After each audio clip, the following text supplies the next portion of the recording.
Welcome to the Leaderish Podcast with your hosts, Regina and Doris. Hey, Doris. How's it going? Hey, Regina. It's going very well. How are you? I'm doing great. And here's why.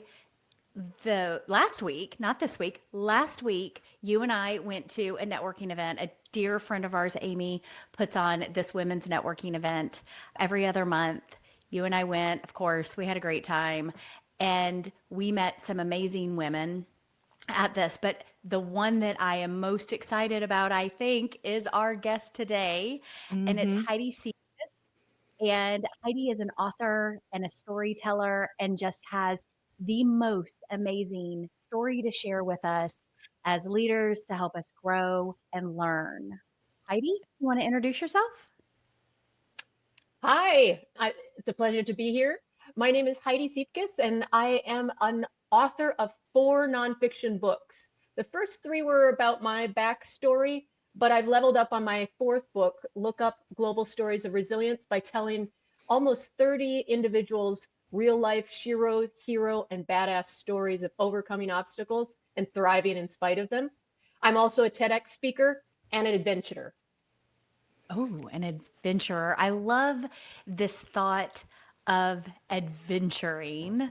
But first, because I want to come back to that because I think it's really important, will you tell us a little bit more about Lookup? Yes, Lookup is a mantra that I created almost 15 years ago, and it was sparked by my full-blown life catastrophe. Mm. And I think a lot of people have had one of these moments that it just seems like everything in your life is falling apart. And this happened to be my early 30 fall apart. High power career, marriage, and health all in one fell swoop. What was that impetus that started that? I took out the trash. Life can change in an instant, and I did something as mundane as taking out the trash, and a 1,000-pound tree limb struck me from 30 feet in the air, lights out. From the miraculous recovery and going through a messy divorce and career loss simultaneously, I said, I've got to come out the other side learning something from this mess. And it was that we don't have much control over this thing called life, but we do have the power of tapping into perspective. And that's what Look Up reminds us to do 2 things. One, to be in the moment, appreciating the beauties around us as well as hazards.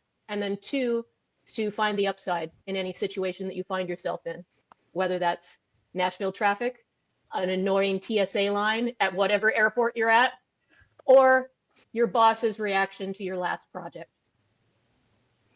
Yeah, one of my favorite mantras is stolen from Mel Robbins, the book, The Let Them Theory. And it sounds somewhat similar when you talk about Nashville traffic or somebody that annoys you, is you let them.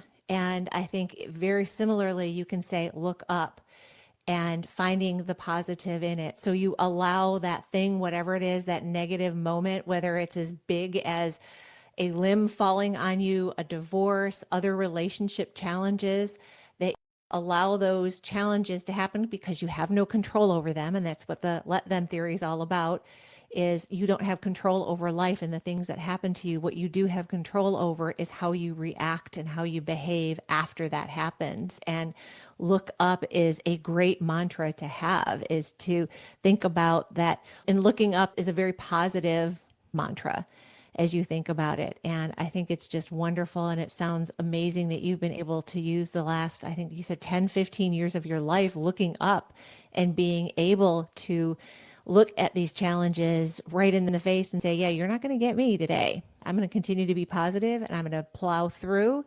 And my life is going to be great in spite of these obstacles that I have to get over. So, Heidi, your book is a collection of stories from different people across the globe. And the one thing that they all have in common is resilience. They've made it past or made it through a very difficult or trying situation. What are some of the things that the folks in your book did to get through their trying situations? So I started writing this book when I resided in Maui. And I started with people that I knew. So people that were heroines or heroes in my life, mentors. And they came from all walks of life, all ethnicities, genders, some people that had escaped war, immigrated to the United States, survived the Maui fire, survived Hurricane Andrew in South Florida.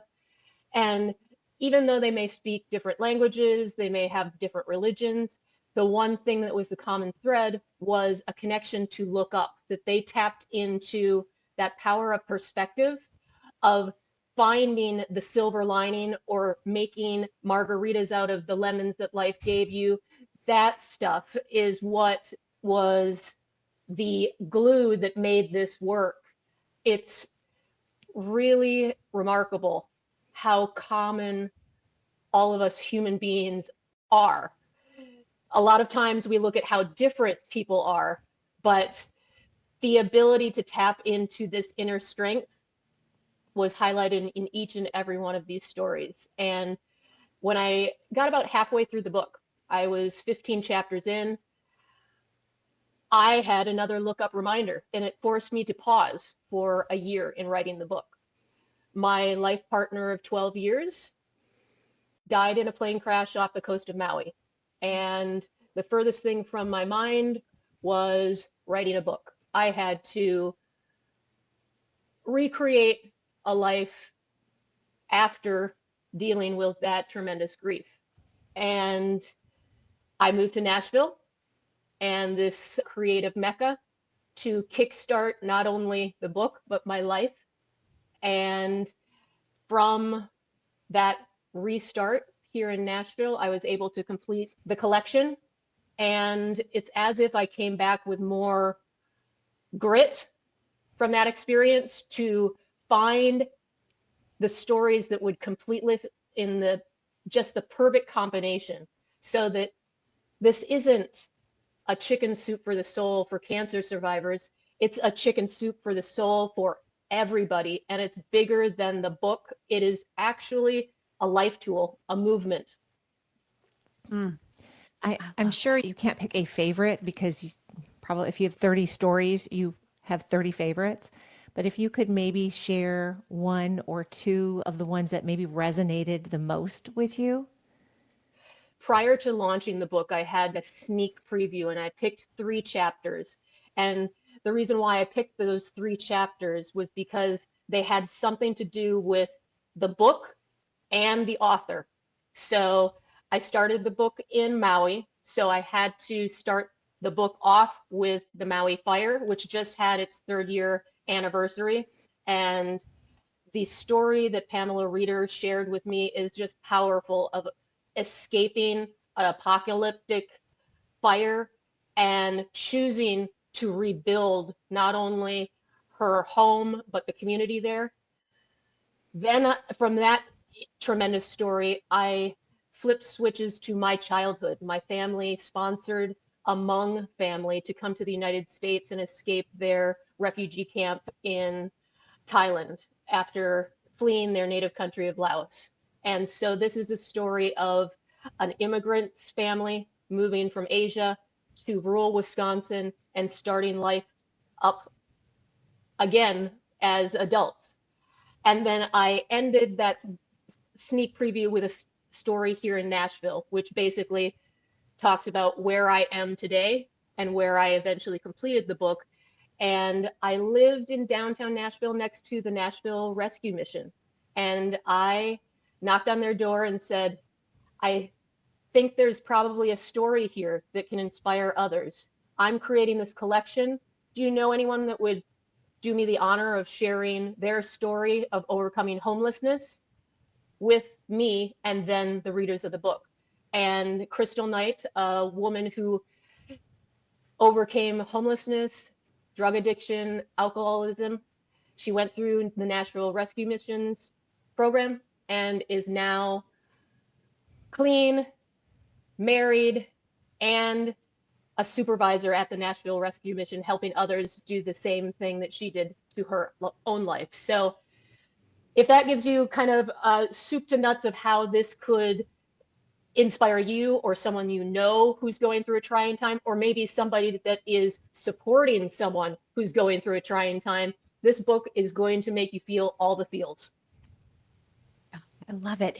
Is there something that moves people into action based on what you've learned and the people that you've talked about? Because when you have a crisis, you can stay in a pit of despair and you can wallow in it, or you can choose to build your resilience and find a way out. What is that common trait or theme with these individuals who have found their way out of crisis? I think most people in the book would say they didn't think they had a choice. It was part of their DNA, and also that they had a community of support backing them deciding to move forward.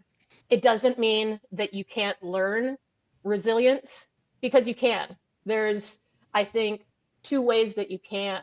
One is you have these life interruptions or curveballs that are thrown at you and you learn the hard way. That's why you have these mentors that are maybe younger than you or in a different avenue of life than you. And then there's those people that actually take a daily or a practice of trying to get fit with your resilience muscle. Just like going to the gym, you get more tone and fit, but you can also get fit with the ability to flip your switch and automatically pivot into plan B. Yeah. I know a lot of the people listening are leaders in the corporate world. And tying back into Regina's question on maybe training our leaders, is there something that can be learned as a leader on helping either your peers or your direct reports, or even maybe the people over you, thinking more of a 360 view of resilience and helping others? Is there something that you've learned in all of your research that could help leaders be better at teaching resilience, or at being that supportive community, creating communities around somebody that they work with that could use that help?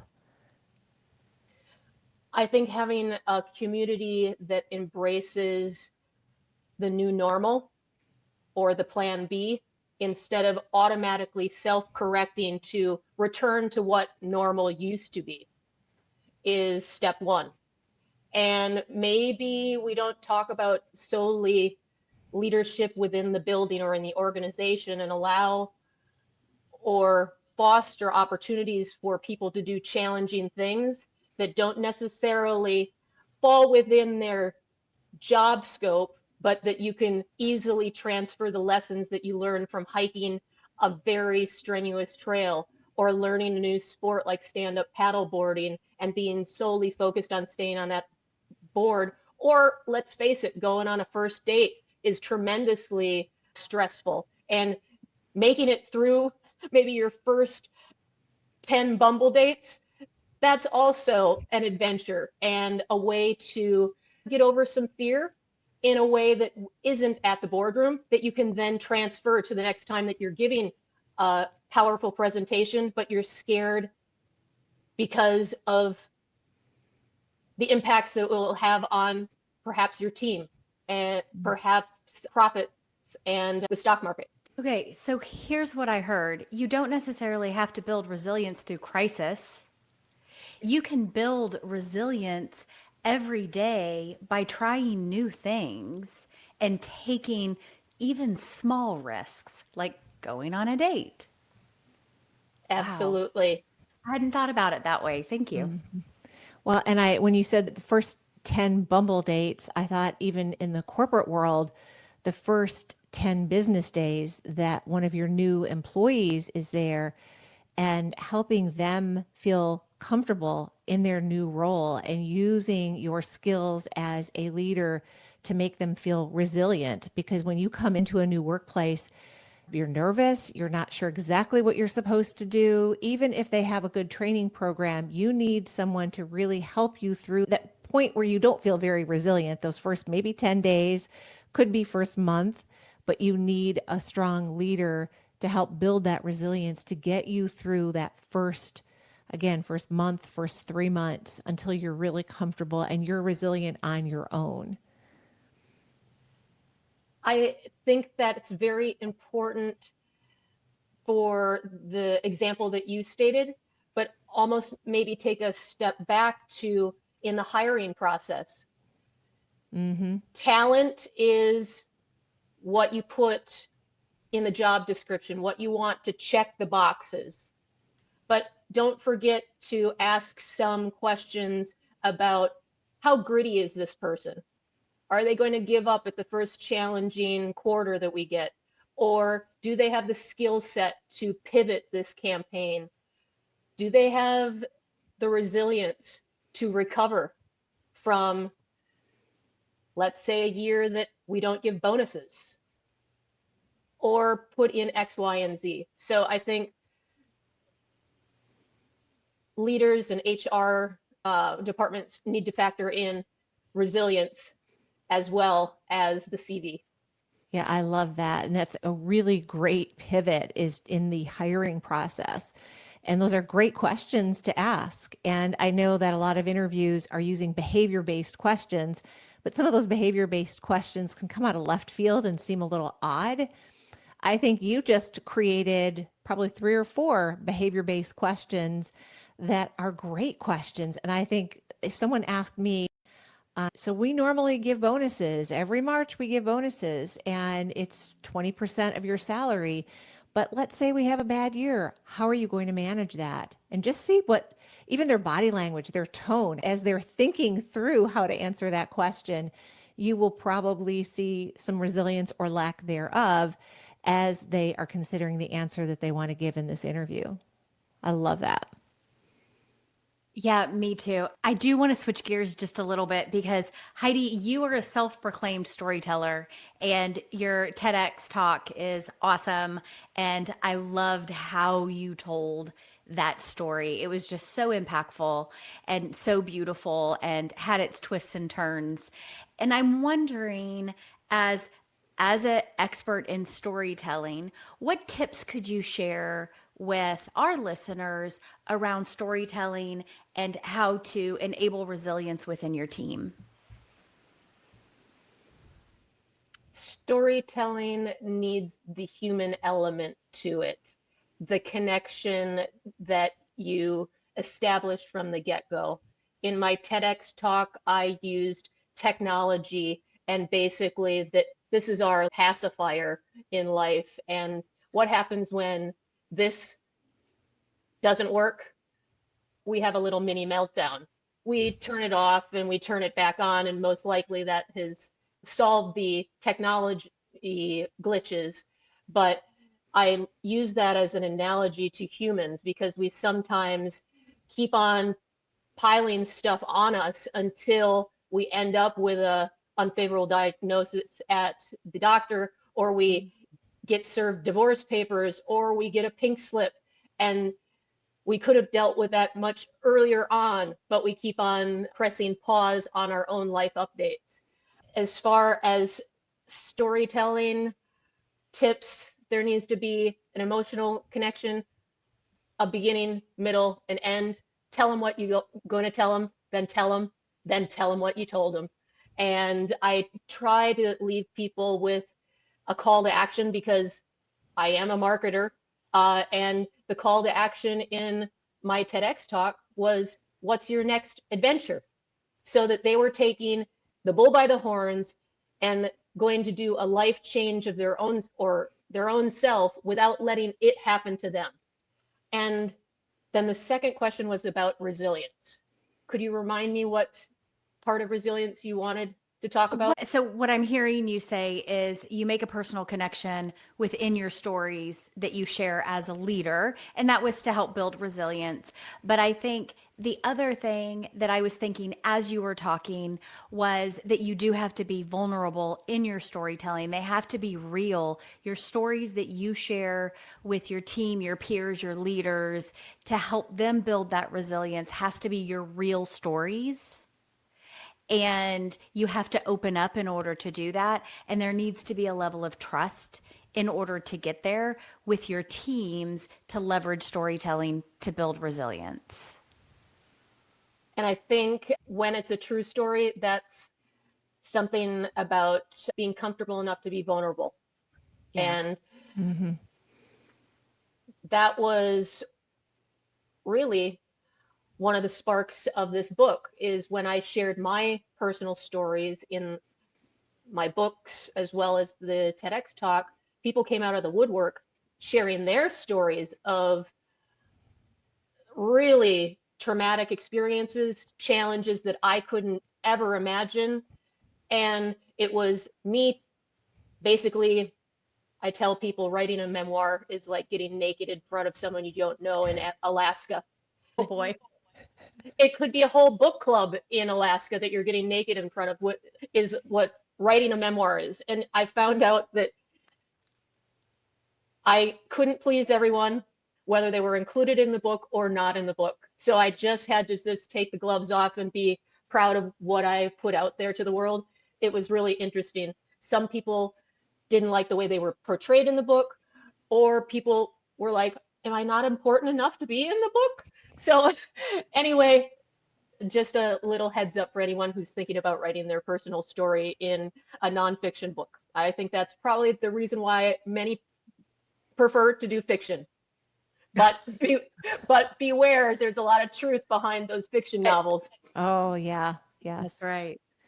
I have a question regarding, you mentioned technology and storytelling, so I want to incorporate an AI question and where you feel the importance or the dangers of AI as you think about storytelling. And I know Regina and I both use it. I use it more as an editor, so the stories, they're all mine, but I will input them into ChatGPT and let it help clarify or use bigger words or whatever. And so I just treat it as my editor, and then we'll go back and forth a few times. But I'm curious how you use AI or how you feel AI is important or not important in storytelling. So I embraced AI because I thought AI was going to take my 9 to 5 job. I basically am a content creator for organizations telling a brand story. And I started investigating in 2022, but ChatGPT in 2022 is not ChatGPT of 2025. So I did not use AI in writing this book. I did use AI to transcribe the Zoom interviews that I did to collect the stories so that I didn't have to rewatch hours of interviews. I also used AI to organize the chapters into an alternate. I had created one and my editor had created another, and I wanted another alternative to weigh how would be the structure of this book from an AI perspective and from two humans. And I made a hybrid of what AI produced and what two humans produced to organize it in 4 parts so that it follows the journey of trauma and recovery.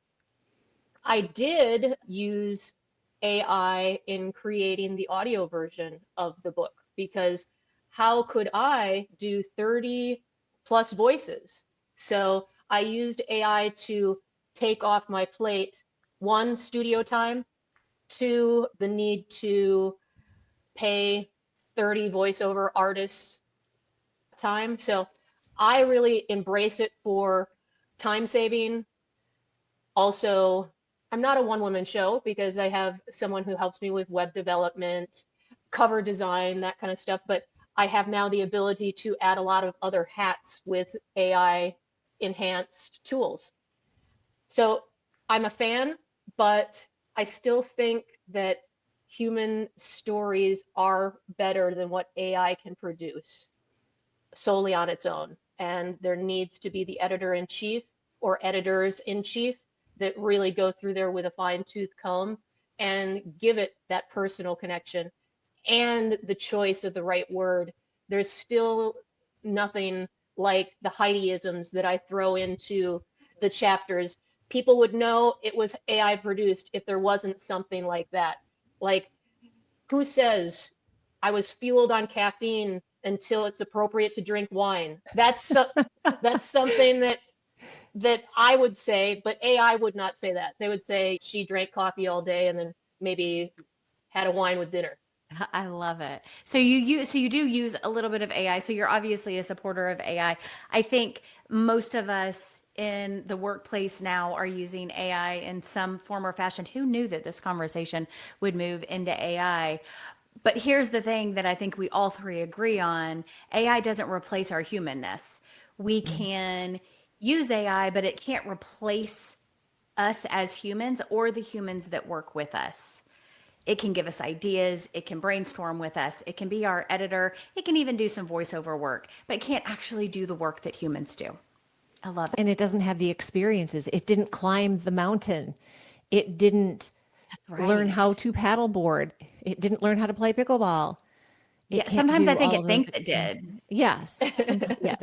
Yeah, and then it like creates these weird delusions around what it's like standing up on a Yeah. paddleboard or pickleballing. Anyway, I love it. I think that's fabulous.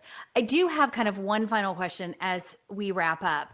Looking ahead, how do you hope that the lookup movement will influence leaders, both established leaders or emerging leaders, in navigating uncertainty and building resilience? I think we're in pivotal times, and this couldn't have been more perfectly timed, as I think whether you are looking at economic reasons, political reasons, personal reasons, AI shifting job roles, we're all going to be changing and very rapidly. And now is the time to get your resilience muscle pumped and primed. You got to embrace plan B. And when the you know what hits the fan, just take a moment to look up, be in the moment, and eventually you will find what the lesson is in this mess. But the timing of this book is absolutely perfect. And I hope that people really take it to heart and start implementing in their daily practice a lookup reminder. Put one in here at a time Oh, what during a your great day. idea. Put a reminder in your phone to look Yeah, up. I love that. Mm-hmm. Yeah, Yeah. because it's you can do really that in simple.